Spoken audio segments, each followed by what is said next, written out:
Hello all, happy Thanksgiving. And, well, to celebrate, I figured I'd review one of the most controversial games in my Wii collection, Epic Mickey.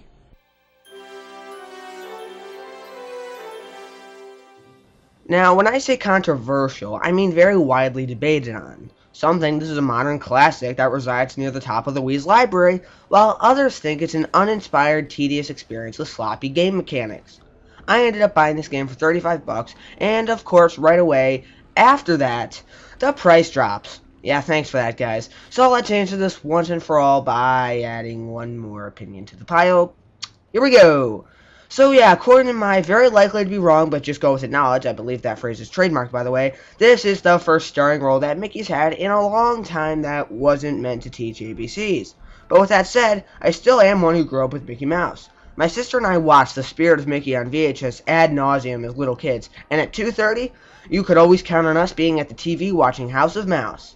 So yeah, this of course will make me a little nostalgic, but do I look like I care?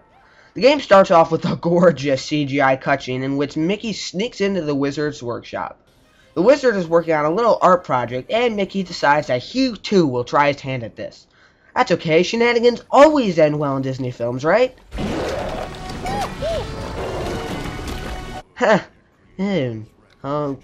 Yeah, not so much. Mickey hightails it out of there like a rational person and actually starts his career and gets famous. About 80 years or so later, the Blob comes back to take him away because that's how you repay your creator. I love how, despite getting famous and all that, he still chooses to live in the same house in the same room. Am I the only one who's kind of curious as to what might have happened if Mickey had moved? Ha! We have you now, oh, crap.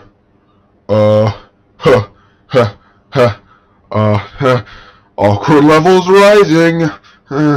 Okay, this is ridiculous. Blot out. Whatever.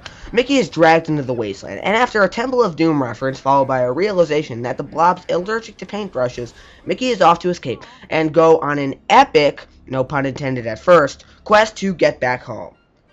This game is kind of hard to classify into one genre, but I think I can narrow it down into a 3D platformer with hub worlds.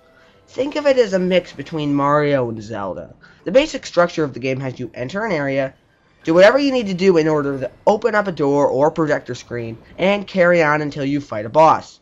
After that, you go back to the hub world, where you can accept side missions in order to unlock more areas of the game. And if that sounds simple to you, that's because it is for about an hour. Then the game starts to splice itself up with choices and combat.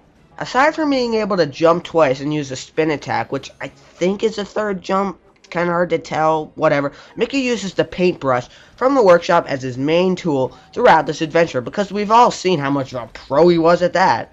Of course, I wouldn't call this a brush, more of a paint hose, but you get the point. This is where the creativity starts to kick in. There are two substances you can shoot: paint and thinner. Paint can repaint in any near invisible objects at the press of a B button, and thinner can get rid of objects with the Z button.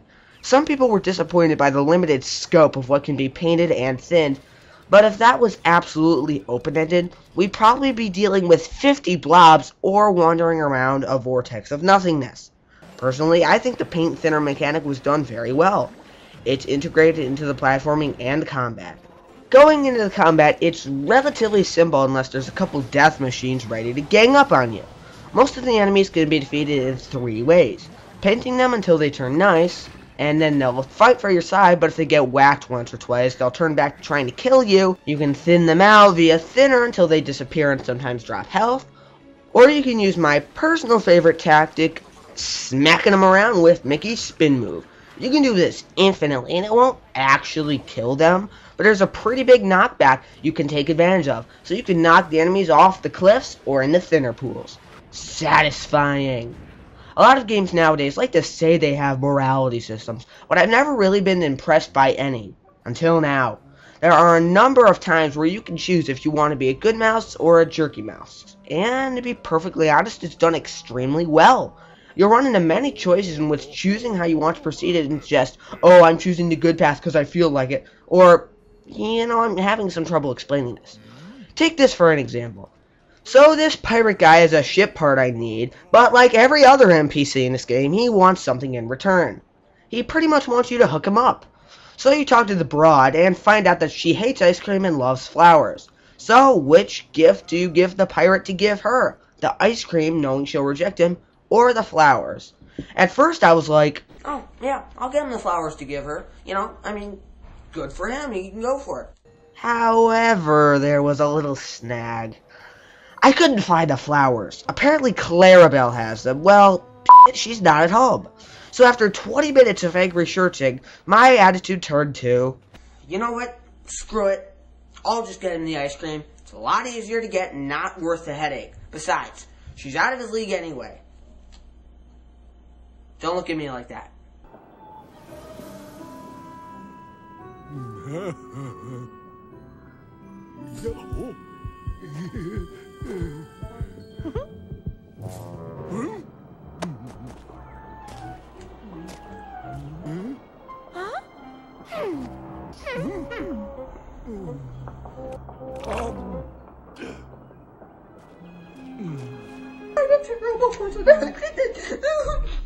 Other choices can enable you to bypass boss battles or get you treasure.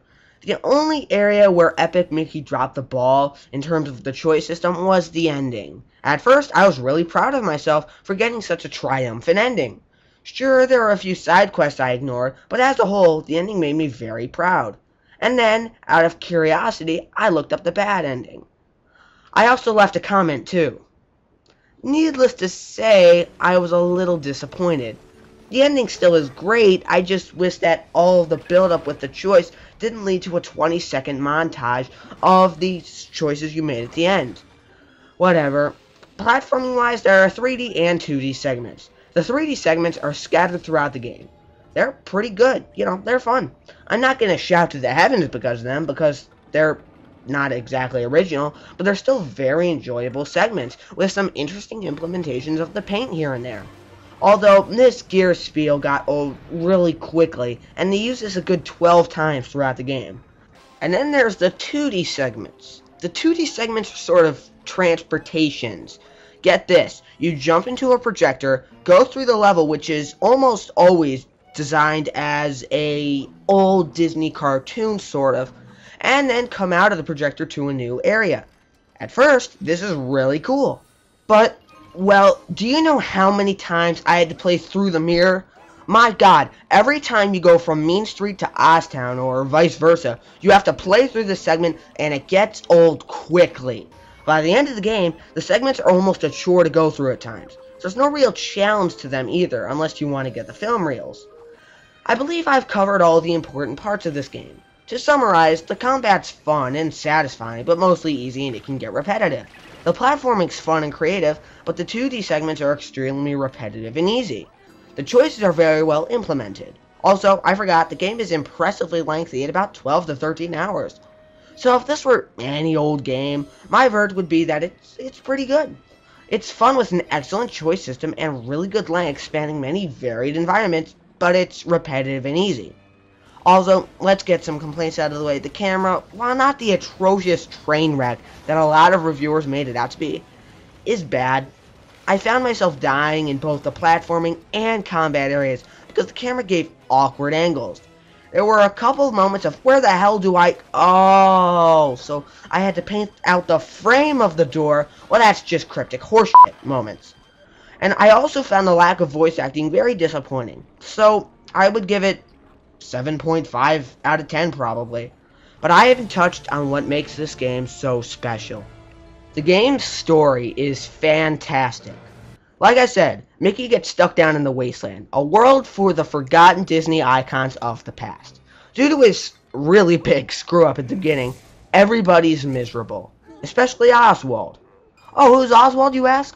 Well, get this, Oswald was Walt Disney's original mascot. Before Mickey Mouse, there was Oswald the Lucky Rabbit. Due to some copyright blah blah blah, Walt moved on to Mickey Mouse, and Oswald was dropped into the wasteland. Needless to say, Oswald isn't much of a Mickey fan. The way you earn his trust just feels so rewarding. There's so many forgotten characters as well. The Gremlins, the Mad Doctor, Captain Hook and Smee, which I remember perfectly, Horace, who I also remember as the sound and lights guy from House of Mouse, and Clarabelle. Oh, come on. I remember you as the gossip is always true girl from House of Mouse. Not to say my memories were fond, but take what you can get, girl. Okay, getting off track here. Bottom line, I've heard this story being compared to some of Pixar's finest creations. I agree. It's definitely on par with, say, Toy Story or Finding Nemo. Not quite as good as Up. Still, probably the greatest story on Wii. There's also plenty of nostalgia. As repetitive as the 2D stages sometimes got, I still found myself explaining, hey, I remember you from, oh, what was that? Oh yeah, the Spirit of Mickey from time to time. And hey, it's the Nautilus. I remember you too. You're in 20,000 Leagues Under the Sea. I'm talking to a submarine on a TV screen. To add to that, the graphics are great. Mario Galaxy isn't going to make frantic phone calls over this, but the graphics and the visual design of levels in general are really well done. Finally, the music is amazing. It's perfect. All of the music pieces fit incredibly well with their environments and are extremely memorable. But to me, the main theme, I absolutely love it. I don't know why. It's not really catchy, but it's just wow. To conclude this review, this is an awesome game. The choice system is almost flawlessly implemented, the story is really good, and the game is very, very fun. I really like the paint thinner mechanic, and the music is outstanding. The game can get repetitive, but the quest itself really pulls you nonetheless, because you really want to do the right thing and see how the story ends. The camera can also be a problem, and I don't have anything to say to belittle that. It's a problem. The developers really need to fix that.